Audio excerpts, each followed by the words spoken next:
안녕하세요. 대한민국 최고의 방송 스픽스에서 시작하는 왁자지껄 이제 시작합니다. 이야, 이제 관중들까지 박수를 쳐주셨다. 여러분들 놀라셨죠? 왜 이렇게 남자 3명이 앉아있지? 자, 최초의 시도입니다. 586 왁자지껄. 1960년대생 80년대 학번들이 이런저런 이야기들을 나누면서 여러분들과 함께 시대 흐름, 이슈, 시사 내용들을 가지고 함께 얘기해 보도록 하겠습니다. 자, 이게 꼰대예요? 아니면 구태, 여기는 구태, 구태. 여기 꼰대, 예. 저는 국꼰 이렇게 되겠습니다. 위대한 구태 시대였겠습니다. 예. 자, 오늘 오신 분들 소개를 해드려야겠죠. 여러분들 다 아시죠? 스픽스의 안방 주인 전기환 대표님 나오셨습니다. 반갑습니다. 와, 이렇게 이제 60년대생이 한번 나와서 우리 시청자 여러분들이 50대, 60대 많으신데요. 확실하게 오늘 새로운 소식 전해드리겠습니다. 준비 단단히 해왔습니다. 좋습니다. 자, 다음에 우리 제 이 동기이기도 합니다. 대학 동기인데요. 공희준 정치평론가 오셨습니다. 예, 안녕하세요. 반갑습니다. 좀 세게 좀 해요. 저는 평론가 아니고 콘서턴트인데 왜 자꾸만 평론가라고 하지? 아니, 제가 최근에 듣기로는 우리 공희준 컨설턴트께서 예. 요즘 김건희 여사와 관련된 발언을 조금 자제하고 있다는 소식이 들리는데요. 제가 요즘에 관광과 관련된 관급을 하나 수주하기 위해서 네. 제가 이제 요즘에 여사님에 대한 좀 극찬을 하고 싶은데 극찬할 기회는 안 주고 항상 극딜만 하게 해요. 저는 극딜만. 근데 전화 한번 하시죠, 그러면. 저희 여사님이 원래 그 장점도 많으신 분이에요. 왜냐면은 제가 아는 50대 중반 여성 중에 여사님 같은 개미어리, 물론 여사님이 개미들 좀 등쳐먹었다는 말씀도 좀 들으십니다만은. 그 주가조작 말씀하시는 겁니까? 그 개미 말고 일단 우리가 여사님의 그 개미 학살의 역사는 좀 잊고 네. 여사님의 개미 허리만 기억합시다. 개미 허리만요? 네. 진짜 제 친구이기도 한데 꼭 좀 관급 공사를 수주를 해서 아니 제가 살림이 좀 컸으면 좋겠다. 저 요즘에 보니까 이런 생각이 듭니다. 민영삼 평론가님께서 거기 가셨더라고, 코박코를. 근데 저는 윤석열 시대의 정신이 뭐냐면은 코박 정신이에요. 코박 정신. 왜냐하면 대통령을 향해서, 권력을 향해서 코를 박아야지 어디 갈 수 있다. 그러니까 충성을 해야 된다 이런 말씀이신 거죠? 역시 이제 80년대 학번이 나오니까 일단 아재 개그 비슷하게 하고 그러니까요. 말장난이죠, 이제 일종의 예를 들면. 민영삼 이제 원장 같은 경우 고박고 사장 갔으니까 본인이 이제 원래는 도지사, 국회의원 이렇게 원했던 분이거든요. 저도 잘 알고 있죠. 고박고 사장 가셨는데 혹시 고박고 사장 가서 저는 관계 없습니다. 공희준 평론가의 일에 도움이 좀 됐으면 좋겠는데 아마도 김건희 여사를 몰라서 안 될 것이다. 그 말씀을 제가 또 미리 드리겠습니다. 아니, 이게 평소에 말씀하시는 거 보면 김건희 씨를 너무 잘 아는 것처럼 얘기를 해요. 막 얘기할 때 잘 알죠? 원래 그 강동, 송파 쪽에 저도 살아보니까 독특한 정서가 있더라고요. 정서? 어떤 정서냐면은 그쪽에 이른바 스타병 환자들이 많아요. 강남에 대한 동경도 무지 세다 보니까 저는 그래서 김 여사가 이분이 좀 때만 잘 만났으면은 한류 스타를 도모하셨을 것 같은데, 저는 김건희 여사가 아마 10년만 늦게 태어났어도 연예기획사 연습생을 가셨을 것 같아요. 연예기획사 연습생을. 예, 일단 그렇다면 오늘 이게 보니까 최근에 이제 여풍이 막 불고 있어요. 예를 들면 이진숙 방통위원장 때문에 3일 동안 청문회를 열고 국민들은 분노하고 화나고, 또 그랬더니 갑자기 김종인 전 국민의힘 비대위원장 하신 말씀이, 대선 전 김건희 여사가 전화해 남편 도와달라고 해. 예를 들면 진중권한테도 전화하고 여기저기 전화를 하면서 저희 대통령이 정치를 하는 건지 대통령이 국정을 운영하는 건지 아니면 대통령 부인이 국정을 운영하는 건지 알 수가 없는 상황입니다. 이거 어떻게 보세요?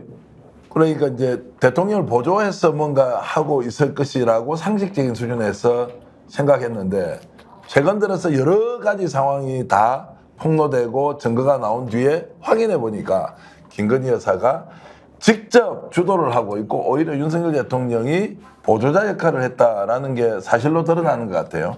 그러다 보니까 국정 운영의 진짜 실세나 주인공은 누구냐라고 하니까 김건희 여사다. 그래서 대체로 살펴보니까 김건희 여사와 라인을 잡고 있던 사람은 다 출세하고 다 좋은 자리 가고 오히려 윤석열 대통령과 가까이 있던 사람은 친윤이니 찐윤이니 반윤이니 비윤이니 하면서 막 싸우다 보는데 모래알처럼 흐트러져 있더라. 야, 역시 김건희 여사가 지배하는 나라에 살고 있었다는 것이 지금 현재 우리가 확인할 수 있는 진실이다, 이런 생각을 이제 하니까 슬프기도 하고요. 한편으로는 야, 이런 나라에 진짜 살아야 돼? 굳이 우리 지금 평범한님처럼 뭐 어디 연결해서 여사 때문에 뭐 광고 뭐 이런 거 수주받고 컨설팅 할 필요가 있을까? 야, 굶어 죽더라도 그 짓은 안 해야 되겠다, 이 생각이 들기도 하고요. 아, 그럼 대표님께서는 김 여사님 전화 왜 안 받으셨나요? 아니, 뭐 전화를 할 일도 없고 전화번호도 모르는데 제 아는 분들은 네. 실제로 이렇게 교류를 하는 사람이 좀 있더라고요. 근데 요즘은 이제 뭐 은밀하게 제가 듣는 이야기로는 그래도 한두 사람은 아직 연결이 되고 있어서 야, 김건희 여사가 보조하고 있다라고 계속 생각했는데 아, 이분이 주인공으로 주역을 하고 있었구나라는 생각이 드니까 정말로 참 한심하다는 생각이 듭니다. 그러니까 이제 이런 걸 보면 이제 뭐 2016년 같은 경우도 마찬가지입니다만 소위 최순실이라고 하는 사람이 권한도 없는데 이제 국정에 개입하게 되면서 이제 국정농단이라는 얘기가 나왔는데 대통령 부인도 따지고 보면 아무런 권한이 없는 사람이고 뭐 선거 이전부터 서울의 소리에 이명수 기자랑 얘기를 하면서 실제로 본인이 거의 캠프를 다 운영하는 것처럼 얘기를 하는 상황, 또 본인의 사과 문제에 대해서 바로 옆에 자기 남편인 대통령이 있는데 대통령과 협의도 안 하고 한동훈 그 당시에 선대위원장한테 문자를 보낸 이런 일들을 보게 되면 이게 국정 운영의 주체가 대통령이 아니다라고 하는 부분들이 다 드러나고 있는 거잖아요.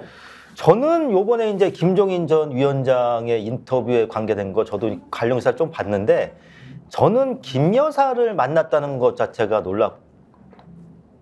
놀랐지만 동시에 두 사람이 만난 장소가 거기도 아크로비스타 지하에 있던 코바나 콘텐츠 사무실이라고 하더라고요. 전 그래서 코바나 콘텐츠 사무실이 거기가 사실상의 국무위원 회의 장소인 동시에 컨트롤 타워였다. 결국은 코바나 콘텐츠가 윤석열 정부의 사실상의 섀도우 캐비넷 아니었을까 하는 생각이 드는 겁니다. 그러니까 이게 웃을 일이 아니고 실제 그런 일이 있었다고 우리가 확신이 드는 장면이 너무 많아요. 그쵸? 코바나 콘텐츠에서 김건희 여사가 했던 행동.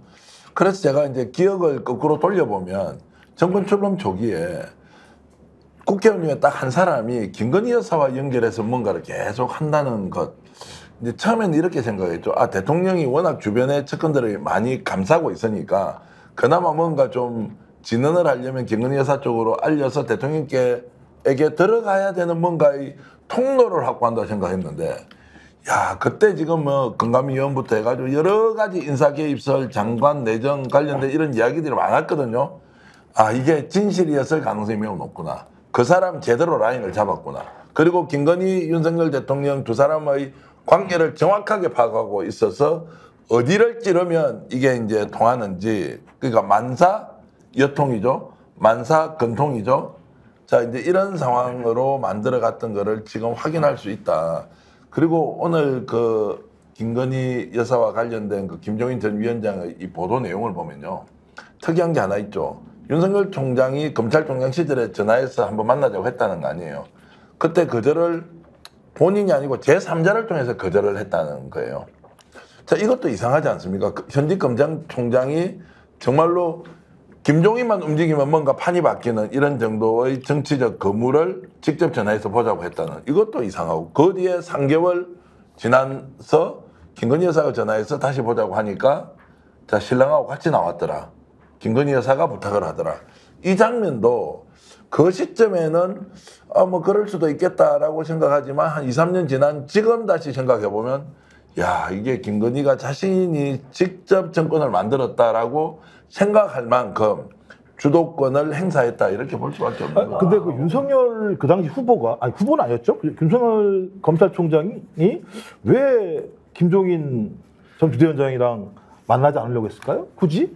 김종인 위원장이라는 게 되게 대단히 예를 들면 중요한 정치적 인물이라면 무엇보다도 윤석열이라는 캐릭터의 특징은 뭐냐면 남의 말에 죽어라 안 듣는 건데, 예, 김종인 위원장 같은 경우는 그분이, 저는 그 표현을 굉장히 좀 싫어합니다만은 그립이 강한 분이잖아요.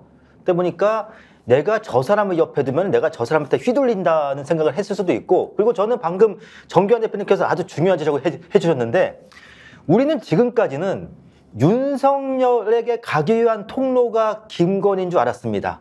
하지만 알고 보니까 김건희에게 가기 위한 통로가 윤석열이었어요. 아니, 그 웃을 일이 아니고 이제 그게 하나하나 지금 확인이 되고 있으니까. 그리고 이제 천문학에 빗대면은 천동설이라는 게 있고 지동설이라는 게 있잖아요. 이를테면 그 지구가 태양 주위를 돈다는 게 지동설이고 아니면 이제 태양이 지구 주위를 돈다는 게 천동설인데 지금까지는 우리가 윤동설인 줄 알았습니다. 윤동설. 한마디로 네. 김건희가 윤석열 주위를 도는 줄 알았는데 알고 보니까 윤동설이 아니고 건동설이었다. 윤석열이 김건희 주변을 도는 것이었다. 저는 그렇기 때문에 저는 나름대로 김건희 재평가가 필요하다고 봐요. 왜냐? 저분이 영부인 신분으로 저 정도 국정 운영했으면 잘한 게 아닌가요? 왜냐하면 대통령으로서의 윤석열은 형편없지만은 사실은 김 여사는 한 번도 이제 제왕 수업을 안 받으신 분인데 일반적인 중소기업 사장 직원 10명도 안 되는 사장 정도의 위치에서 저 정도 국정 운영했으면 사실은 저는 그렇습니다. 저는 저기서 묻고 싶은데 정규현 대표님 국정 운영 잘하실 수 있습니다. 아니, 그러니까 굉장히 논란적인 저 정도가 20, 30%밖에 안 되는 상황이면 아니, 국정을 망가뜨린 거잖아요. 아니 일개 중소기업 대표가 아니 대통령을 저렇게 욕얻어먹게 만드는 거 잘못한 거 아니에요? 결론적으로?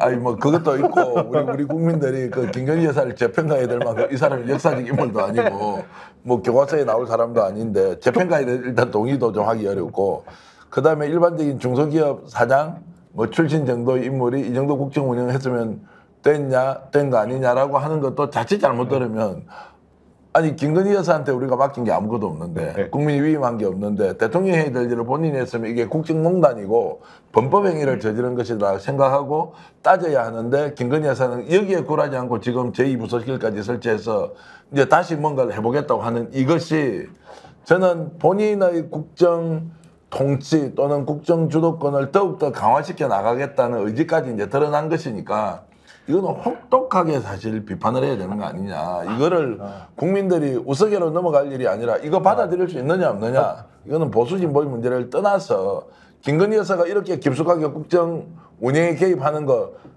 그러면은 국민의힘은 동의합니까? 그게 소속된 국회의원과 정치인, 지역위원장 그리고 당원 여러분은 동의합니까? 이 질문을 저는 던져야 된다고 보는 거죠. 김건희 여사 문제가 드러난 이상 지금은 어떤 식으로든 해결해야 되는 것이지 이거를 용인하고 어쩔 수 없다. 그리고 사실 알고 보니까 거의 제로가 있는데 이 사람이 김건희 여사다. 이런 것들을 국민들이 나는 절대로 용납해서는 안 된다. 이런 생각이 듭니다. 근데 일단 제가 이제 보니까 이제 그 보수 패널들 같은 경우 다 알고 있는 사실이에요. 실제로 보면 제가 이제 물어보면 자기들은 대통령실 자체가 실제적으로 김건희 씨를 중심으로 돌아간다는 사실을 다 알고 있는데 그 말을 할 수가 없는 상황인 거죠. 전 그래서 알려진 진실이고 김건희를 빼고 싶은데 김건희를 뺄 수 없는 이 상황에 대해서 매우 곤혹스러워하는 측면들이 꽤 있어요. 실제적으로. 그리고 이제 과거에도 보면 아시겠습니다만 그 이준석 전 당대표한테 들으신 얘기 있으시잖아요. 예. 예를 들어 입당을 윤석열 그 당시에 이제 후보가 입당을 해야 되는데 계속 머뭇거렸다는 거 아니에요. 이준석이 계속 오퍼를 넣는데도 불구하고. 근데 결론적으로 입당하게 된 계기가 그냥 해! 라고 하는 부인의 말. 그 말 한마디에 입당을 했다라는 거라면 저는 이미 지금의 우리가 이게 얘기하는 것이 새로운 발견이 아니라 예견된 거라고 봐야 되는 거 아니에요? 제가 요즘에 이제 보고 있는 책 중에서 그 책이 보면 어떤 책의 내용이 나오냐면 이제 전두환이 1.11 쿠데타 성공한 다음에 최규하 대통령으로부터 이제 정권을 탈취하는 과정이 나오거든요. 전 그렇기 때문에 그런 생각을 합니다. 코바나 콘텐츠가 국보위 같아. 국보위. 전 그렇기 때문에 지금 정권 내에서 김 여사가 윤 대통령으로부터 권력을 탈취하는 모종의 쿠데타가 있지 않았을까. 그러니까 윤석열 대통령이 권력을 탈취당했다. 그렇죠. 김건희한테 어느 알 수 시점에. 없는 과정을 통해서 했는데 저는 그 시점이 아무래도 그 이준석 대표 축출되는 시점을 전후해서 하니까 그래서 제가 아주 그냥 무식하게 아주 그냥 기계적으로 대입해 보면은 전두환 자리에 김건희가 있고 그리고 최규하 자리에 윤석열이 있고 정승화 총장 자리에 이준석이 있다고 하면은 대략 설명이 됩니다. 아 그렇게 해석이 좀 됩니다. 이제 야 이건 좀 머리를 내가 좀 볼 많이 때는 써야 약간 좀 되는데. 예, 우주적인 발상인 것 같은데. 김건희 여사가 이제 저렇게 국정에 깊이 개입을 하고 있고 오히려 주도할 수도 있다는 이런 이제 전제로 보면 이게 아니라고 부인도 하지 않고 대통령실이 한두 번은 문제 제기를 하니까 움찔해서 설마 그렇게 되겠느냐라고 했다가 지금은 국힘이나 대통령실 심지어 윤석열 대통령조차도 이 문제에 대해서는 언급을 안 해요. 그 언급을 왜 안 하겠습니까? 자, 너희들이 잘못 알고 있는 거야. 오해야. 라고 얘기도 하지 않아요. 근데 김건희 여사는 계속 적극적으로 나서서 뭔가 국정농단과 관련된 데 개입이 됐을 것이라는 얘기가 나오는데도 당사자들을 고소고발을 한다거나 아니면은 사실이 아니라고 해명을 한다거나 하는 거 없이 오히려 더 노골적으로 대통령실 중심으로 김건희 여사가 적극적으로 나서는 이 장면이 있잖아요. 이걸 다 지금 묵인하고 있는 거 아닌가요? 자, 집권 세력이 묵인하고 있고 보수 언론 어떻게 합니까? 김건희 여사 토막토막 대통령을 배우자로서 보조하는 것만 보이면서 오히려 사진은 더 크게 내요. 이거를 또 교묘하게 덮어주고 넘어가는 이제 이 상황이 반복되니까 우리도 이제 약간 감각이 둔해지는 거예요. 김건희 여사가 이렇게 하는 게 당연한 거 맞아? 그러면 김정욱 박사 평소에 하는 이야기, 민주주의는 뭐냐? 우리가 위임한 권한을 이 사람이 행사하는 건데 우리는 김건희한테 위임한 적 있어 없어? 물어야 될 거 아니에요? 하도 이런 일이 많이 생기니까 이제 묻지도 않아. 저는 그 김 여사가 결국엔 이제 역사책에 실릴 겁니다. 아주 부정적으로 실릴 건데 저는 그래서 그 윤석열 대통령이 김 여사에게 개인적으로는 가스라이팅을 당했지만은 저는 공적으로는 권력을 타지도 것 같아요. 왜냐하면 제가 방금 정기환 대표님께서 지적해 주신 것처럼 지금의 용산 대통령실이 아무리 간신배 반, 아척군 반의 구조라고 해도 대통령이 여사에게 완전히 권력을 완전히 넘긴 것 같은 모양새에 대해서 누구나 이의를 제기해야 되는데 이의를 제기하지 않는 거 보면은 저는 용산 대통령실은 우리는 지금까지는 이제 아청꾼, 간신배만 있는 줄 알았는데 알고 보니까 김건희에서 완전히 장악됐을 수도 있습니다. 장악. 저는 그렇기 때문에 저는 여기에서 그런 생각도 해요. 저는 과연 정진석 비서실장이 누구 픽일까? 누구 픽일까 과연? 순순히 윤 대통령 픽이었을까? 말씀하신 것처럼 서울은 가면 대빈묘라는 게 있어요. 대빈묘가 뭐냐면 장희빈묘입니다. 제가 볼 때 지금 김건희 씨가 하는 행태를 보면 거의 장희빈 같은 행태들을 보여주고 있는데 일단 기본적으로 저희가 너무나 많은 사건들이 발생하다 보니까 이 문제에 대해서 그냥 단절적으로 보는 건데 기억나실지 모르겠습니다. 총선에서 패배하고 난 다음에 어떤 일이 있었죠? 소위 김건희 4인방이라고 하는 사람이 소위 야당 출신의 국무총리, 비서실장들을 가져올 수 있게 하겠다라고 얘기를 했는데 아니라고 얘기했다가 공식 조직이 작살났잖아요. 비공식 조직한테. 전 그렇다면 이때부터 실제적으로 그 이전부터도 마찬가지입니다만 대통령실은 김건희 씨를 중심으로 하고 있는 비공식 라인 자체가 실권을 획득하고 있었던 것이 아닌가라고 볼 수밖에 없고 나머지 이제 껍데기로 존재하는 거죠. 말씀하신 것처럼 뭐 정진석이든 홍철호든 이런 사람들 같은 경우는 대통령 주변에 있습니다만 그냥 거기서 그냥 호가호위할 뿐인 거고 실제적인 작동들은 하고 있는데 그게 딱 명확히 드러나게 되면 황제조사라는 생각이 드는 거예요. 예를 들면 이 황제조사라고 하는 것이 벌어졌으면 대통령도 몰랐을까요? 대통령이 알았을 거 아니겠습니까? 당연히 알았죠. 그럼 그걸 하라고 용인할 정도라면 전 용인이 아니라 그냥 김건희 씨가 밀어붙인 내용에 대해서 대통령이 인정할 수밖에 없는 상황으로 봐야 되는 게 맞지 않는가? 그러니까 통보를 했는데 받아들일 수밖에 없다 이러면 이제 대통령과 배우자의 관계가 뒤집어진 거잖아요. 그 이제 의심을 여전히 하죠. 윤석열 대통령과 김건희 여사는 어떤 관계길래 김건희 여사가 일방적으로 하고 싶은 대로 대통령은 공적 책무를 수행하는 위치에 있으면서도 왜 이걸 받아들일 수밖에 없느냐. 그러니까 이게 이제 설명이 안 되는 거예요. 우리가 이해가 안 되니까 해석을 하기도 너무너무 어려운 거죠. 아니 어떻게 대통령이 배우자가 지시하는 대로 움직이는 게 말이 안 되잖아요. 당연히 대통령이 주도하고 배우자가 보조 역할을 해야 되는데 이게 뒤집어진 일이 계속 이제 일어나는데도 아무도 말을 못하고 그냥 쳐다만 보고 있으니 설명을 못했는데 이게 그것이 아니었다. 배우자가 오히려 주도하는 국정 운영이었다 이런 거고요. 제가 여기서 최초 공개한 게 되겠습니까? 예, 최초여야 됩니다. 최초. 000씨가 엄청 아팠어요. 000씨가. 그래서 그때 막 정말로 전국에서 유명하던 한의사, 양의사들이 다 지금 그 용산으로 가서 지금 뭐 상태가 어떤지 이런 걸 막 치료도 하고 이렇게 했어요. 그때 이제 한 2, 3개월 정도 밖에 아예 나오질 못했어요. 그때 예. 그때 또 다른 000씨가 네. 혹시 집사람 괜찮아? 이런 질문을 했다는 거예요. 네. 그것도 부속실에. 그 질문이 뭐냐? 본인도 거기에 가지를 못하는 거예요. 가정이 있는데 가정에 가지를 못하고 그 가정에 계신 000씨의 근황을 비서들한테 물어봤다라는 이제 얘기가 있어요. 그럼 그 000씨 어디서 잠을 자는 거예요? 그러니까 000씨는 그 안에 방이 여러 개가 있는데 그 정도로 접근해서 뭘 물어보기도 어려운 그런 상황이었는데 그때 이제 나왔던 이야기가 이거예요. 이거 오래된 이야기 아닙니다. 이제 그 한 3, 4개월 정도 전의 일이고 그때 이제 000씨가 밖으로 나와가지고 뭐 외국에서 동남아에서 누가 이제 방문했을 때 뭐 용산에서 접견도 하고 이랬는데 그때 개미열이처럼 돼가지고 나왔어요. 어쨌든 그때 이제 어떤 얘기가 나왔느냐면 대통령과 영부인의 관계가 상상을 초월할 정도로 상하관계로 굳어져 있구나. 와, 이 정도일 줄은 몰랐는데 아니다라고 하면 000은 접근도 못하는 이런 정도의 포지션으로 두 사람의 관계가 만들어졌구나라는 걸 보고 이 이야기가 밖으로 흘러나오는 이유는 뭡니까? 이걸 본 사람이 너무나 충격적이어서 야, 이런 정도다라는 이제 그걸 이제 이야기하니 그러면 용산 안에 권력의 지도가 어떻게 돼 있느냐? 아까 뭐 우리 비서실장 얘기도 하셨지만 비서실장은 실제로 그쪽에는 가까이 가지도 못할 거고요. 그리고 특정한 사안이 벌어지면 정말로 그 000씨가 수석을 불러서 뭐 호되게 꾸지람을 하고 한동훈 왜 저거밖에 안 되느냐 이런 이야기까지 이미 이것은 이제 대통령실에서 고발도 하지 않으니까 기정사실로 지금 다 받아들여지고 있고요. 또 더 놀라운 것은 그런 정보가 어떻게 용산에서 바깥으로 흘러나오겠어요. 이게 거기에 몸담고 있는 사람들도 너무나 이상한 일이 계속 벌어지고 있다는 거예요.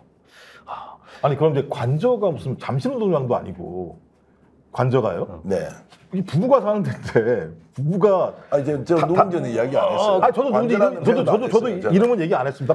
숙소라고 하죠. 관저는 다양하니까요. 뭐 장관 관저도 있고 다양히 뭐 많으니까. 저기 제가 알기로는 부인에게 밉보인 남편은 라꾸라꾸 하나라도 만족해야 돼요. 라꾸라꾸 하나에도. 아니 근데 그분의 몸을 감당할 수 있는 라꾸라꾸가 존재할지 잘 모르겠습니다. 2인용 라꾸라꾸. 근데 말씀 들으니까 저기 좀 이해가 되는 게 있어요.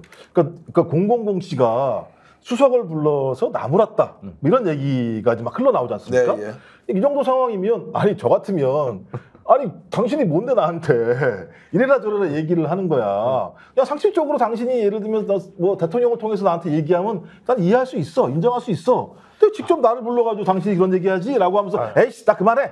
사표 던지고 나올 텐데. 자 정확한 분석인데요. 네. 그분도 그렇게 해서 부지런함을 듣고는 조금 전에 김종호 박사가 얘기했던 그대로 얘기했어요. 아니 그걸 내한테 이야기를 하면 어떡해? 라고 했는데 사표는 던지지 않았지. 그러니까 이게 이제 권력의 내부 지도라는 게 지금 이렇게 가 있다는 거고 그거를 대통령이 제어를 못하는 것이 아니라 원래 대통령은 그렇게 살아왔다. 근데 그러면 이게 나라가 이제 거꾸로 돌아가는 것이고 또 다른 한 장면이 있어요. 장관급 인사들, 차관급 인사들이 쫙 모여 있잖아요. 거기에 진짜 눈치 빠른 사람은 대통령 부부가 이렇게 다 오잖아요. 누구에게 눈에 들도록 해야 하느냐? 누구겠어요? 대통령이어야 되잖아요. 상식인 거죠, 그건. 아니요. 여사의 눈에 어떻게 될 것인가를 가지고 아주 발빠르게 움직이는 사람들이 있었는데 이 공간에 있던 한 장관이 자기는 천지도 모르고 대통령한테 이렇게 잘 보려고 하다가 아무런 반응이 없었는데 그 옆에 있던 누구는 여사한테 뭔가 좀 액션 플랜을 취한 사람이 그 뒤에 엄청 잘 되고 있더라. 그래서 알아서 여사한테 행동하는 사람들이 훨씬 더 유리했다. 이 이야기는 제가 직접 들었죠. 제가 대표님 말씀 드리니까요. 바이든 대통령이 비록 이제 어떠한 노세에서 대선을 들어봤습니다만은 그분이 정말 외교 천재입니다. 바이든이 왜 외교 천재냐면은 바이든이 한국에서 어떻게 뽕을 뽑을 것인가 완벽히 파악한 게 바이든 대통령이 김 여사 만나자마자 세 마디 했거든요. 뷰티풀, 뷰티풀, 뷰티풀. 그 다음부터 한국 정부가 미국에 막 퍼주는 거야. 네. Beautiful. 아니요, 이거 본토 발음입니다. 뷰티풀, 뷰티풀이 이제 본토 발음이라고 이해하시면 될 것 같고요. 그 이미지로 보면 본토 발음하고 굉장히 이미지가 일치하고 있습니다. 그런가요? 이거. 아니, 하여튼 제가 알기로는 바이든이 김 여사에게 잠깐 발음이 뷰티풀 세 번 한 다음부터는 뷰티풀하죠, 뷰티풀. 한미 외교에서 미국의 국익이 일방적으로 지금 관철되고 있어요. 한미 관계에서. 야, 그래서 이제 2016년도에 이제 우리가 이게 나라냐 이런 얘기 많이 했었잖아요. 그러니까 지금 그 장성철 평론가 말에 의하면 원희룡 총리설 얘기가 나오는 거 아닙니까? 네. 그럼 원희룡도 따지고 보면 이 김건희 씨한테 잘 보여서 그게 그렇죠. 됐다고 봐야 되는 건가요? 그렇죠. 아니, 저는 이제 그래서 만사건통 모든 일은 김건희 여사와 통하면 일이 해결 다 된다는 게 이미 입증이 되고 있고 또 우리가 설마 하는 그 순간에도 이걸 알고 있던 사람은 라인을 달아서 이제 했단 말이에요. 자, 조국 혁신당의 조국 대표가 김건희 씨 연줄이 가장 든든한 출세의 비법이다라는 이야기를 설마 에이 말이 안 되지. 이게 아니라 실제 이루어졌다라고 보면 자 원장관도 있죠. 가만히 생각해보죠. 양평 게이트 뒤틀 때 그렇죠. 고속도로 종점 바꾸죠. 지금도 취재하는 기자들이 여전히 여사의 어머니인 최은순과 관련된 회사 개인의 땅이 계속 나오고 있다는 거 아니에요. 자 그걸 보면 알고 바꿔준 거야. 그리고 그 아이디어를 누가 냈을까? 그러면 그 지역에 있는 지역구 국회의원 땡땡땡이 있습니다. 이것들이 공무원들하고 짜고 해주자라고 하는 거 이제 시간 좀 지나서 특검을 받고 나중에 확인해 보십시오. 자 이게 다 드러날 텐데 지금 3년이 지났습니다. 자 원희룡 어떻게 됐어요? 이번에 당대표 나왔다가 떨어졌죠? 아니, 당원들한테 저격을 당한 거 아니에요. 네네. 본인 정치적 미래 있습니까 없습니까? 없어져 버렸죠. 자 이게 몰락의 신호탄으로 봐야 한다. 김건희 여사와 관련된 사람은 아마도 호가호위하거나 부귀영화를 일시적으로 누릴지 모르더라도 이건 이제 다 드러나게 돼 있다. 하나하나 지금 나오고 있다. 이종호, 블랙펄, 그리고 삼부토건, 주가 조작, 우크라이나 지원 사업 거기다가 지금 어디까지 갑니까? 삼부토건 주인이 누구냐? 야 주인 누군지 한번 밝혀보자. 실제 주인. 이 이야기가 지금 나오고 있지 않습니까? 자 조심하십시오. 김건희 여사와 가까운 분들부터 감옥 갈 가능성이 매우 높다라고 제가 지금 감히 그럼 예언하겠습니다. 말씀하시면 이제 양평도 김건희 것, 그렇죠. 도이치모터스도 김건희 것, 삼부토건도 고발은 본인이 나가세요. 아니 그 고발을 말씀하시면 안 되죠. 그러니까 예를 들면 이게 방송 이상하게 가는데 왜 고발을 말씀을 하세요? 알겠습니다. 추정컨대 말씀하시면 도이치모터스도 김건희 것, 그다음 삼부토건도 김건희 것.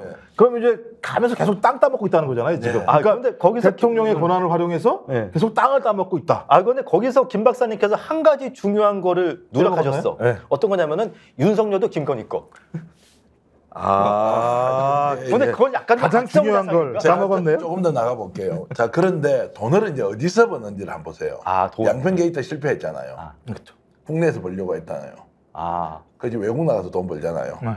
자 우크라이나 삼부토건 그리고 이번에 지금 올림픽 할 때 돈 100매덕을 들였다는 거 아니에요? 한국 홍보관 그거 지금 어느 회사가 했는지 지금 이제 다 취재하고 있을 거예요. 그것도 코바나 콘텐츠 또는 거기와 유관된 기관일 수도 있다. 코바나 콘텐츠라고 우리가 이제 단정을 해서는 안 되지만 유관한 소형 회사들 있잖아요. 외국에 나가면 이거를 보통 한 30억 썼는데 이번에 100억을 넘게 썼단 말이에요. 한국 홍보관에. 근데 출전 선수단은 절반도 안 돼. 근데 이 큰은 이제 근데 100매덕을 쓰면 저 외국에서는 어떻게 뭐 입찰이고 뭐가 없단 말이에요. 수의계약인가 다? 그렇죠. 수의계약. 외국에 저렇게 나가가지고 하는 것이 물론 수의계약이라고도 단정은 하지 맙시다. 어쨌든 그것이 외국에서 이제 발주해서만 이루어질 거 아니에요. 그리고 지난번에 부산 엑스포 완전 개박살 났잖아요. 그때도 홍보 예산 얼마 썼어요? 5천억 원 이상을 썼단 말이에요. 5,700억 뭐 이렇게 썼을 거예요. 그것도 외국에 가보면 제가 직접 공무원한테 들은 이야기예요. 그 유럽의 어떤 한 나라의 영사관에 갑자기 한국 문화관을 지으라고 하는데 아니 지금까지 10년 20년 동안 예산 쥐꼬리만큼 나왔는데 수십억 원을 주고 몇 달 안에 끝내라고 하더라는 거예요. 이게 전형적인 국고 낭비다. 나라가 절단 나는데 공무원의 장탄식이 있었어요. 내가 그것을 들었다는 분한테 들었어요. 이분도 공무원이에요. 아, 전원이죠. 전원이죠. 재판에서는 증거로 채택이 안 되는 그렇죠. 전원, 그렇게 전문 전원. 들었는데. 자, 외국에서 지금 뭔가 계속 판을 벌이잖아요. 이것도 이상하지 않아요? 지금 포항 아파트에 이제 갑자기 시추? 우리가 네. 지금 뭐 갑자기 제2중동부미 분다 이제 포항이 듀바이가 된다. 이거 지금 이제 발주 비용이 한국 석유공사를 통해 나가고 있을 거 아니고 그것도 수의계약으로 된 거죠. 수의계약이죠. 네, 네. 이 사람 지금 어디 갔으면 그 있던 그 이상하게 생겨서 영어도 잘 못하던 예, 그 사람. 지금 확인이 안 된다고 아니 얘기가 브라질로 도망갔다 또는 브라질로 원래 본국 고향으로 갔다 이런 이야기 나오잖아요. 자, 이게 뭡니까? 이게 희한하게 국가와 관련된 뭔가 의심스러운 장면은 외국에서 이루어지고 여기에 뭔가 거래가 있을 것 같다는 느낌. 이런 것들이 오히려 국내에서는 위험하다, 안전하지 않다, 외국에서 뭘 좀 해보자 라고 하는 것까지 연결하면 결론은 관련된 사람은 다 죽게 돼 있다. 대한민국이 그렇게 멍청하지 않다. 반드시 찾아내서 갈 텐데 각오해라. 이런 말씀을 제가 드립니다. 아니 그게 이제 사실로 확인되는 것도 있습니다. 그러니까 관저의 인테리어 공사 같은 경우 마찬가지인데 수의계약 해가지고 올린 지 1시간 만인가 2시간 만에 다 끝나버리는 상황들이 벌어지잖아요. 이게 이제 돈을 버는 거라면 아까 말씀하신 인사 문제도 중요한 것 같아요. 그러니까 최재형 목사가 봤던 게 금융위원 인사에 관여했다는 얘기를 들었고 이종호라는 사람을 통해서 지금 확인되고 있는 확인은 아닙니다. 추정되고 있는 게 군 인사에도 개입하는 거 아니야? 경찰 인사에도 개입하는 거 아니야? 그다음에 관세청 같은 경우도 마찬가지지만 용산이 연결된 거 아니야? 이런 얘기도 계속 나오는 상황이거든요. 자, 그렇다면 김건희 씨를 통해서 대한민국은 돈 문제, 인사 문제가 다 의문투성이 상황, 그다음에 추정되는 많은 예를 들면 내용들이 나오고 있는 거잖아요. 전 그러면 이거는 최순실의 국정농단에는 여기에 비하면 그냥 껌 같은 거 아니에요?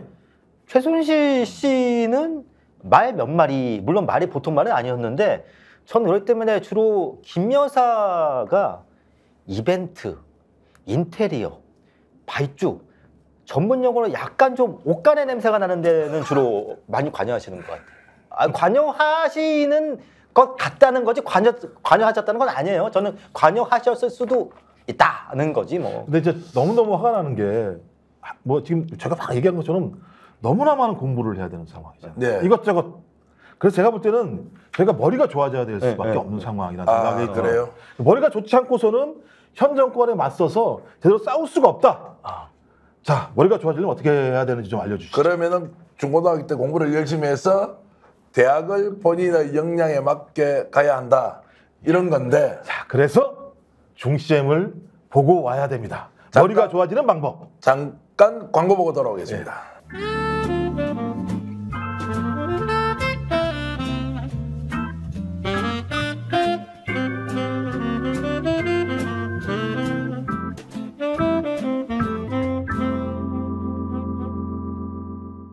원 플러스 안으로 고급지게 회식하자.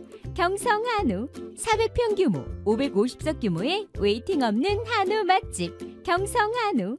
매일 직접 작업하는 신선한 한우. 가격에 놀라고 품질에 또 놀란다. 경성 한우. 네이버에서 직전 경성 한우를 검색하세요. 자, 김건희에 맞설 수 있는 우리의 두뇌를 개발하기 위해서 어디 가야 되죠? 타클래스 온리유. 야, 광고 자막 지금 나가고 있습니다. 명문대 출신 최고의 선생님 830여 분이 전국 어디든 학생과 1대1로 연결해서 온라인 과외 수업을 하는 데인데요. 자, 30대 또는 40대 초반의 중고등학교 학생, 학부모님들 잘 들어주십시오. 대한민국에서 학교에서 하는 수업의 교과 한 20종이 넘는 모양입니다. 그 수업하는 교과 과정의 과외 수업을 온라인으로 하고 있는 데는 타클래스 온리유가 유일합니다. 온리유. 온리유. 일반 학원에 가면요. 교과 과정, 그 학교에 맞는 교과 과정을 하기가 어렵습니다. 왜냐하면 워낙 많은 종류의 수업 교재들이 있기 때문에. 근데 타클래스 온리유의 프로그램은 그 지정 학교가 하고 있는 교과서대로 과외 수업을 해주는 데인데요. 자, 매일 1000시간 정도의 온라인 강의가 이루어지고 있고요. 이미 입증이 되어서 정말로 원하는 대학 간 사람 많습니다. 탑클래스 온리유 인터넷으로 탑클래스 온리유 하시고요. 상담 한번 받아보십시오. 여러분들보다 나이 조금 어린 동생 그리고 가족분들, 조카분들이 중고등학생 학부모라면, 학생이라면 꼭 타클래스 온리유에서 제대로 된 온라인 과외 수업 한번 받아보시길 바라겠습니다. 예, 여기 로고송도 있잖아요. 예. Only you 이런 로고송도 있습니다. 오늘 영어가 좀 오늘 되네요. 오늘 우리가 온리오 되고 뷰티풀 되고. 이게 꼰대, 그다음에 구태들이 보여주고 있는 광고 방송이고요. 자, 그다음에 또 하나가 있습니다. 광화문 살롱 쿠키 세트인데요. 이거 진짜 맛있습니다. 이게 다 수제품입니다. 손으로 만들고 소화도 너무너무 잘 되고 9가지 종류의 유기농 수제 맛있어. 쿠키 43개가 한 상자에 오늘 상자 어디 갔어? 상자가 없네. 네. 상자가 있었어야 되는데요. 저 이거 되게 맛있게 먹고 있고요. 가족들하고 좀 요걸 갖다가 좀 선물도 하고 같이 나눠 먹고 특히 주말에 같이 먹으면 여기 이제 커피 한 잔 딱 해서 먹으면 진짜 좋을 것 같습니다. 이거 정기 배송 화요일 날, 목요일 날 이루어집니다. 배송 신청하시면 이틀 후면 가족들과 함께 이 수제 쿠키와 함께 커피를 즐길 수 있습니다. 네이버에 광화문 살롱 쿠키 세트라고 치시면 되고요. 네이버 광화문 살롱 쿠키 세트 치시면 되고요. 그리고 스픽스 스토어에 가도 팔고 있으니까 여러분 쿠키 드시면 후회하지 않습니다. 예. 제 광고 실력 괜찮지 예, 않습니까? 이거 진짜 맛있습니다. 실제로 품질이 좋습니다. 제가 진짜 지금 맛있습니다. 방송 내내 먹고 있어 지금. 방송 내내 먹고. 제가 지금 사회를 보다가 못 먹고 있습니다. 지금 제가 그래서 지금 안달이 났어요. 이거 다 먹을까봐 지금 안달이 났습니다. 있어요. 방송 내내 먹고 있어. 자, 그다음에 제가 진짜 먹고 싶은데 못 먹고 있습니다. 이게 대구에 있어가지고요. 대구 달서 죽전 내거리에 있는 경성 한우. 이거 화면을 보면 진짜 맛있을 것 같은데 내려가서 먹자니 이게 KTX 비용이 더 많이 나올 것 같아가지고 못 내려가고 있는데요. 여기 550석 규모 아마 대구에서 최대 규모라고 얘기를 최대 규모고요. 들은 것 같습니다. 우리 지금 시청자 여러분들 중에서 대구 경북에서 시청하는 분 네. 혹시 몇 %인지 대충 추정하시겠습니까? 제가 볼 때는 한 30%? 30%는 아니고 그렇습니까? 수도권에서 한 70%를 보고요. 예. 대구에서는 한 2, 3% 정도 보니까 일에 한 100만 회 정도 조회가 되면 한 2, 3만 명이 보고 있다는 거죠. 예. 대구 경북에 계신 분, 특히 대구를 방문하시는 분은 경성 한우 가시면 가성비가 진짜 좋은 1등급 원뿔 한우 구이 드시는데요. 100g에 9,900원, 11,900원 있는데요. 완전 좋습니다. 대구를 빛내는 관광 명소 경성 한우. 가성비 짱입니다. 시설 규모 완전 큽니다. 꼭 대구에 계신 분들 경성 한우 한번 방문해 주십시오. 죽전 내거리 옆에 있는 대구 용산자이라는 아파트 주상복합 건물의 2층에 초대형으로 있습니다. 여러분 꼭 방문해 주십시오. 여러분 이 한우 드시면 소주 먹어도 안 취합니다. 이 좋은 한우를 먹으면 소주를 아무리 많이 먹어도 저는 안 취하더라고요. 야, 대표님 안 취하더라고요. 혹시 그 내년에 그 대구에서 보궐선거 안 열리나요? 보궐선거 한번 출마할까요? 그럼 여기 경상으로 가야 되는데. 그래요? 그러면 제가 그러니까 대표님 보궐선거 나가시면 제가 당선 보장합니다. 예, 저는 이제 뭐 대구에. 근데 뭐 민주당으로 나가면 방법이 없었어. 저 민주당 아니에요. 대구 나가면 왜 국민의힘으로 나가야 돼요? 예, 그러시면 내려가십시오. 진짜 국민의힘 나가실 거죠? 아이고 뭐 질문 참 어렵게 하십니다. 자, 하여튼 오늘 세계 광고입니다. 탑 클래스 온리 유. 김건희 씨를 이해할 수 있는 방법은 머리를 잘 개발하는 것밖에 없다. 제가 보니까 김 여사를 좀 물론 저는 외모에 빗대서 비판하는 거 좀 뭐 싫어하는데 김 여사가 좀 머리가 크시잖아요. 제가 보니까 머리가 클 수밖에 없는 게 욕망을 다 담으려니까 그러니까 머리가 클 수밖에 없어요. 이제 지금 본론으로 넘어가고 있는 거죠. 예. 어쨌든 광고는 끝났고 제가 이제 김건희 여사와 관련돼서 정말로 내가 이제 비판하고 싶은 당사자야 당연히 나중에 이제 어떤 식으로든 국민적 심판을 받을 테니까 그렇다고 일단 제쳐놓고요.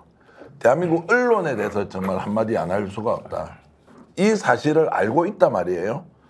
제가 오늘 또 하나 폭로하겠습니다.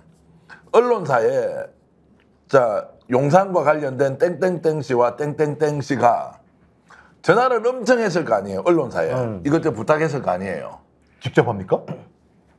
아니 전화하는 거 보라고요. 개인 폰으로 한다니까 그것도. 개인 폰이든 뭐 지금 이름은 바뀌지 않았습니다. 네. 땡땡땡. 그 언론사 그 녹취 해놨겠습니까? 안 해놨겠습니까? 했겠죠, 당연히. 언론사에 온 전화를 데스크든 아니면은 임원이든 전화 온 내용 녹취를 해놓고 있습니까? 없습니까? 그러면 녹취를 해놨다는 거를 이제 지금 알게 됐어요. 용산이.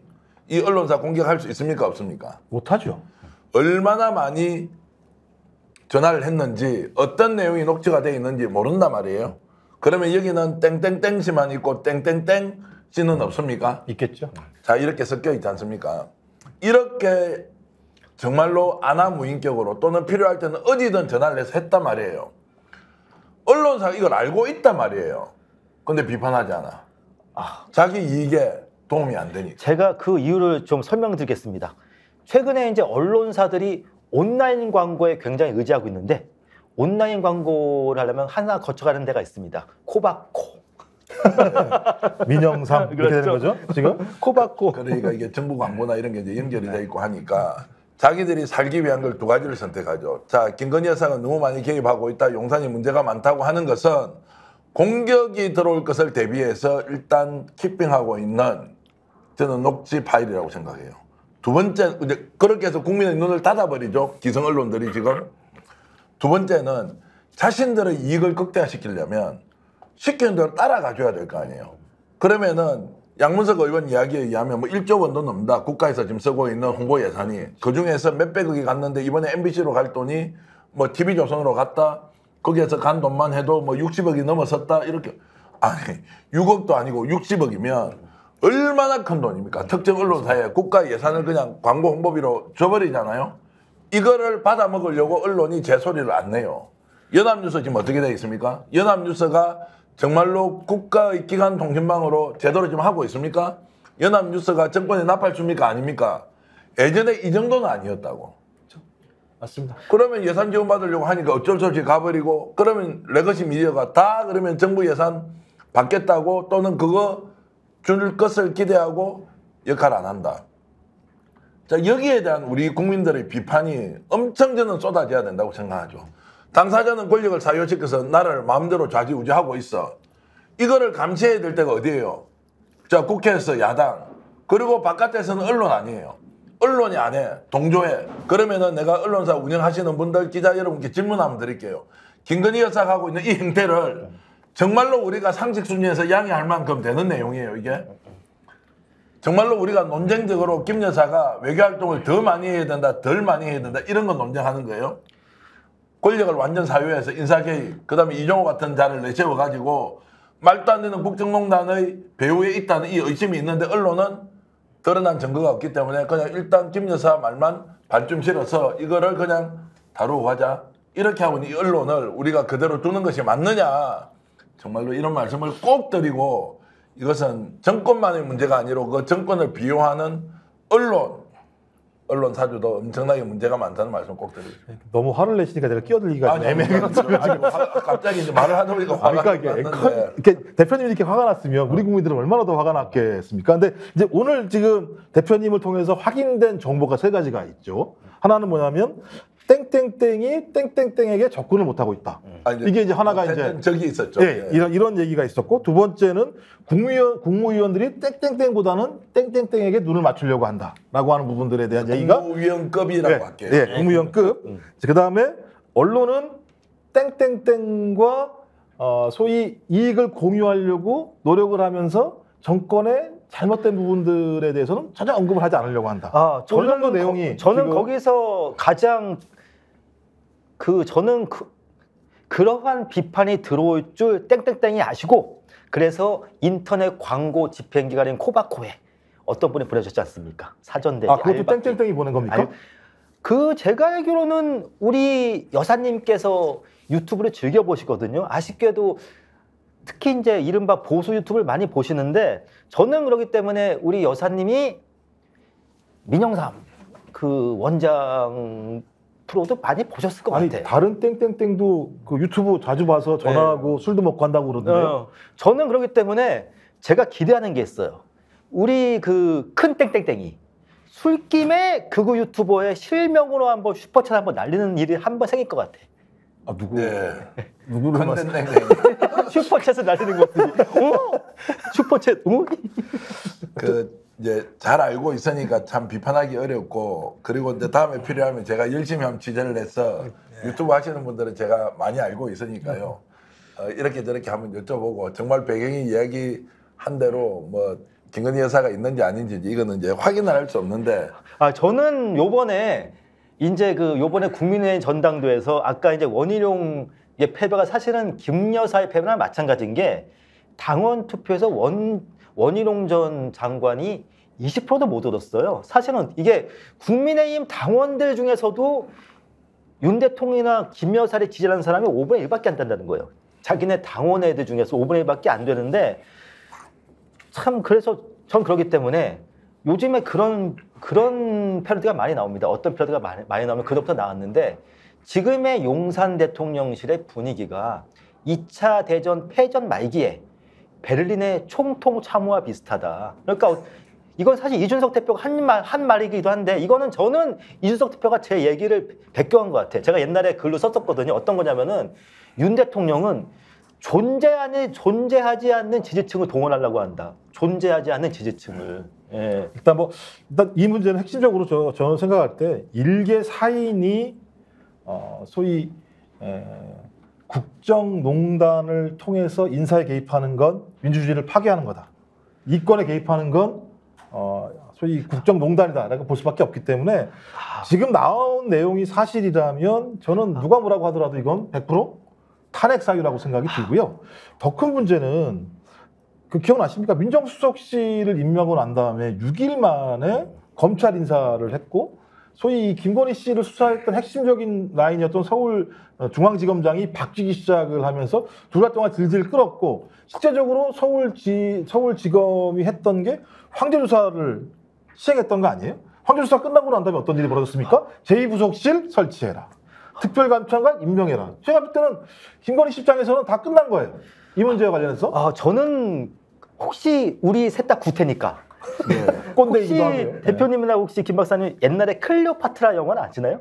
클레오파트라, 엘리자베스 테일러 주전에. 거기 보면 이제 클레오파트라가 침대에 요염하게 누워가지고 이제 고갯짓으로 딱 해가지고 이제 각종 신하들의 국정을 좌지우지합니다. 전 갑자기 거기에서 침대에 요염하게 누워가지고 고갯짓 까딱까딱하는 클레오파트라가 연상이 됐어요. 아니 관극공사 수주한다고 그러더니 그런 얘기하면 되겠습니까? 그거 저희 한계야. 지금 이게 비유나 표현이 굉장히 저희 발언을 위험하게 만들어요. 그런가요? 왜냐하면 이거 편집해야 되는데. 이게 요염하다는 이게 단어는 굉장히 이게 조심해야 되는데. 아니 요염하게. 대표님, 여기는 구태고요. 여긴 꼰대예요. 꼰대 오케이. 그러니까 구태가 한 얘기이기 때문에 구태는 그렇게 이해할 수 있어요. 꼰대들은 그런 얘기 안 했습니다. 그럼 저기 뭐 요염하게가 아니고 품위 있게. 그렇죠. 품위 있게. 품위 있게 이렇게 이제 지시를 했다 이렇게. 그러니까 저희가 이런 말 한마디 한마디에 대해서도 정말 고소고발을 우려하는 정말 제가 느낀 거지만은 광급의 길은 메고도 험합니다. 제가요 이제 이번에도 고소당해가 아직 끝나지 않은 사건이 있는데요. 아니 또는 아니고 뭐 그게 계속 이제 걸려가서 지금도 이제 하고 있고 얼마 전에 이제 검찰에서 연락이 와가지고 뭐 혹시 자료 낼 거 있느냐 없느냐 물어보길래 그냥 뭐 상황이 이렇게 되었다라고 이제 그 당시에 어떤 정보를 어떤 과정으로 내가 취득을 했고 이렇게 이제 했는데 만약 이제 본안 소송으로 가게 되면 제가 이제 그 최초 제보를 했던 사람이나 이런 내용들을 당사자 동의를 받고 이제 좀 신문을 공개할까 말까 이 생각도 하는데 어찌됐든 저희들이 이렇게 말을 조심해서 하지만 들리는 이야기가 우리가 수사기관이 아닌데 증거를 가지고 이런 거 듣지 않잖아요. 그러나 어디로부터 흘러나온 정보는 오랫동안 우리가 취재활동을 하고 관계를 맺은 사람이 특정한 공간에서 특정한 사안이 벌어졌다고 딱 하는 거를 가져오는 순간 기자들은 본능적으로 이게 어떤 경로나 과정을 거쳤다라고 우리가 합리적 추론을 하잖아요. 그 범위 안에 늘 김건희 여사가 있다는 거예요.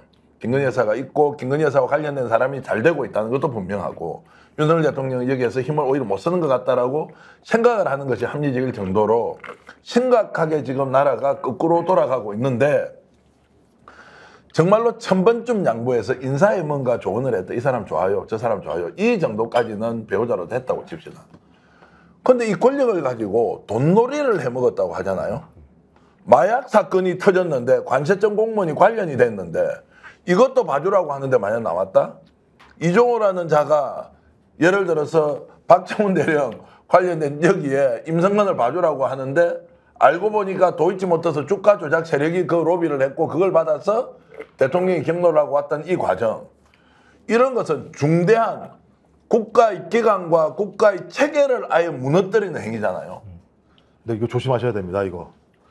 설이라고 얘기했어요. 왜냐하면 용산까지만 나왔기 때문에 용산까지만. 그래서 이런 일을 벌이고 있는 이 상황을 우리가 여야의 문제이기 때문에 정치적 반대자들의 문제 제기이기 때문에 이걸로 기계적 균형을 맞추고 가는데 나는 절대 동의 못하겠다는 거예요. 최근 들어서 드는 생각은 나라를 바로 세우겠다고 시청자 여러분 생각하시면 아닌 것은 아니라고 해야 되는데 보수 진영의 솔직히 도덕성 완전 저는 다 무너졌다고 생각해요.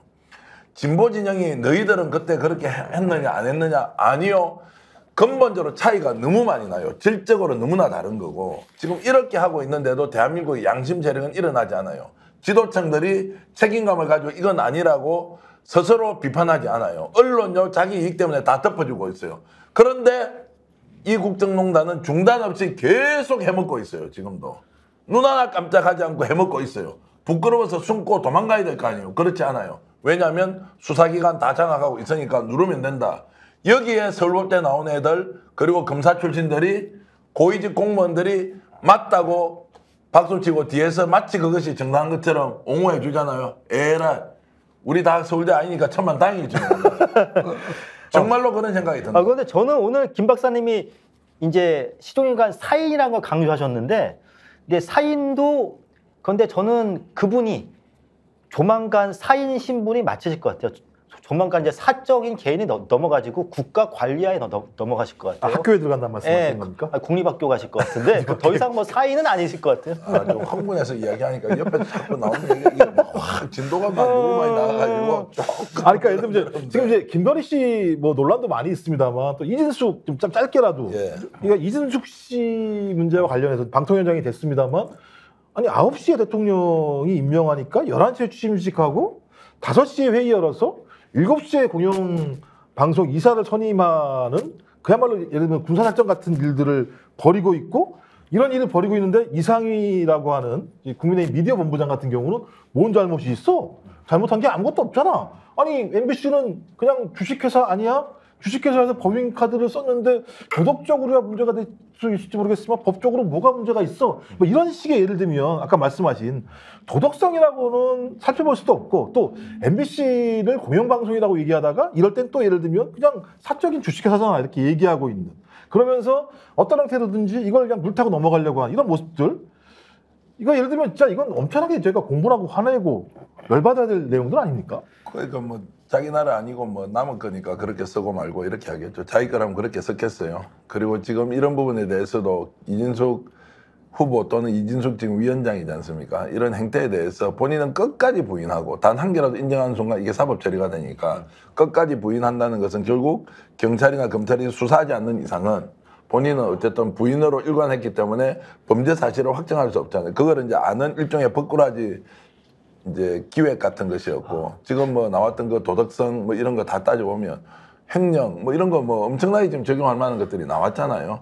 그런데 다 봐주고 넘어가잖아요. 본인도 뭐 미안해하지 않고 거기에서 뭐 공공성이 있다 없다 이런 게 어디 있습니까? 이번에 우리는 저 사람들이 어떤 방식으로 지금 공적 자산을 유린하고 있는지 사적으로 이용하고 있는지 이런 것들을 정확하게 국민들한테 보여준 것 저는 기억하고 있어야 한다. 지금 근데 수사도 안 하고 조사도 안 하고 처벌도 안 하고 그대로 또 넘어가겠죠. 그렇죠. 그리고 이제 방통위원 또 임명했으니까 이제 방문리 이사 또 교체하고 MBC 사장도 바꾸고 MBC 사장 바꾸고 이제 그렇게 하겠죠. 자 거기에서 우리는 막는 거 외에는 할 게 없는데 막을 권한이 있고 없고 법적으로 그게 유효한지 아닌지는 또 사법부의 영역이니까 이것은 이제 긴 전쟁의 출발이다 이렇게 생각하고 저는 가야 한다고. 저는 참 이해할 수 없는 부분인데 윤석열 정권 사람들은 영부인인 김건희 여사를 비롯해서 배움의 열망이 너무들 강하신 것 같아. 다들 만학도의 길을 가기 위해서 이렇게 뭐 안달하시는데 계속 그렇게 학교를 강조하십니까? 계속. 왜냐면 학교 갈 것 같으니까 다들. 저는 그래서 참 저는 안타까워요. 왜 이렇게 만학도의 길이 참 멀고 험한 길인데. 하나만 여쭤보면 지금 민주당에서 탄핵 얘기하잖아요. 예. 이진숙 예. 방통위원장에 대해서. 어떻게 생각하세요? 탄핵에 대해서? 일단은 뭐 탄핵하면은 또 다른 사람 또 뭐 땜빵으로 또 임명하겠죠. 근데 이제 이진숙 방통위원장 말에 의하면 이번에 탄핵하면 그전에 자기 사임 안 하겠다 이런 얘기가 나오잖아요. 6개월 동안 기다리고 이제 그 헌법재판소에서 이제 인용이든 기각이든 이제 하는 그거 이제 끝까지 보겠다는 것이니까 이제 우리도 한번 보죠. 이번에 이렇게 방통위원이 2사람밖에 없어서 이거 자체가 불법적이다. 라고 하는 것이 이제 헌재에서 어떤 결정을 낼지. 근데 헌재가 만약에 이진숙 한 게 정당했다고 하잖아요. 그럼 대한민국은 이제부터 대통령이 임명하는 2인 체제로만 가면 돼요. 그쵸, 왜냐하면 그게 야당 맞죠. 추천이 의미가 없잖아요. 저는 그 만약에 헌재가 옳다고 하면은요 국무회의도 뭐 해산하고 윤 대통령하고 김 여사 두 분이서 그냥 국무회의 하시면 될 것 같네요. 뭐 2인 체제로 거기도. 아니 그러니까 이제 이것도 이제 심각한 게 2인 체제로 운영하는 걸 정당화도 해버리잖아요. 그러면은 국회 추천 몫이나 야당 추천 몫이 이제 필요가 없어지잖아요. 방송통신위원회가 5인 만장일치제로 가야 하는데 그게 이제 안 되는 상황 같으면 그래서 이게 이제 위법인지 아닌지 저도 제대로 한번 따져보죠. 헌법재판소에서 이번에 어떻게 되는지.